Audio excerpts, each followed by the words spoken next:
ভাই ছাগল তোমার আছে কয়টা আর বেচা কয়টা? ছাগল যে বেচবো ভাই, বেচার মতন ছাগল তো নাই। ওরে ভাই বুঝি তো দাম দুগ্গা বেশি পাওয়ার জন্য একটু মশরামশি আরো আর চিনতে হটবো না। এমনি ইয়ান কোরবানির বাজার আছে চড়া দামে দিম মানে এখন তোমার ছাগল বেশ টাকাটা হেই খাওয়া আগে। আমি ছাগল বেচবো এই কথা তোমার কইছে কিনা? কে একটু যদি তোমার বাড়ির পাশ দিয়ে যাওয়ার সময় শুনলাম যে তুমি ছাগল ঠাকুল আর দাঁড়াও দাঁড়াও দাঁড়াও দাঁড়াও,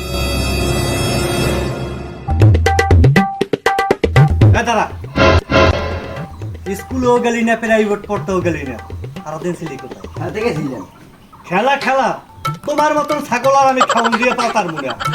তোমার মতন ছাগল আমি তোমার বাড়িতে নামাইয়া দেখো আমি সর সম্মানটা সর। কি হরে হ্যালো